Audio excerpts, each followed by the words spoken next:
3 years after my vasectomy, my wife announced she was pregnant. Concerned, I got tested and confirmed I was still sterile. A DNA test on our daughter revealed she wasn't mine either. Devastated, I decided to end our marriage. We had been together for 2 years in college, tying the knot shortly after graduation. We spent those early years building our relationship, eventually settling down with plans to start a family.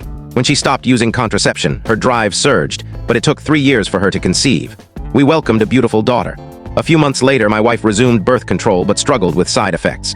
Her doctor tried different medications, none of which worked well. After discussions, we were unsure about having more children. Since reversing a vasectomy was simpler than other options, I underwent the procedure. That was 3 years ago. Without the worry of pregnancy, my wife felt better, and our intimacy became more frequent than during our college days. 3 weeks ago, my wife missed her period. It wasn't unusual for her, but I noticed her breasts were sensitive, and she showed signs of nausea. Knowing vasectomies can occasionally fail, I visited my doctor for a sperm count test, which confirmed I was still sterile. I kept this from my wife. She soon confirmed her pregnancy with her doctor and urged me to get tested. Overwhelmed by stress, I delayed, grappling with troubling thoughts. Eventually, I retested and had a DNA test done on our daughter. The results shattered me. I was sterile and my daughter wasn't mine. I felt physically ill. When my wife returned home, I confronted her with the test results. She insisted the test was flawed, but when I showed her the earlier results, she broke down in tears. She admitted to a one-time affair, claiming the condom failed. I made her recount the story 3 times, pressing her to reveal any other secrets, warning that further lies would end us. She swore it was a single incident. I expressed my pain, asking how she could betray our family and whether it was worth it. When I asked if she wanted a divorce, she begged for forgiveness, desperate to save our marriage. I told her I couldn't raise another man's child and asked if she'd consider terminating the pregnancy to preserve our relationship. She cried all night, but before bed, agreed to do whatever it took to stay together.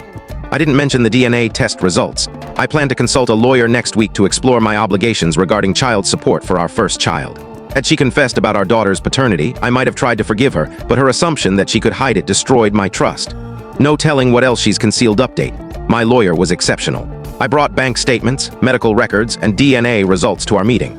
Her assistant took notes as she reviewed my documents and listened to my story. She explained why Chinese letter options. Living in an at-fault state has pros and cons. It gives leverage but makes the process longer and costlier.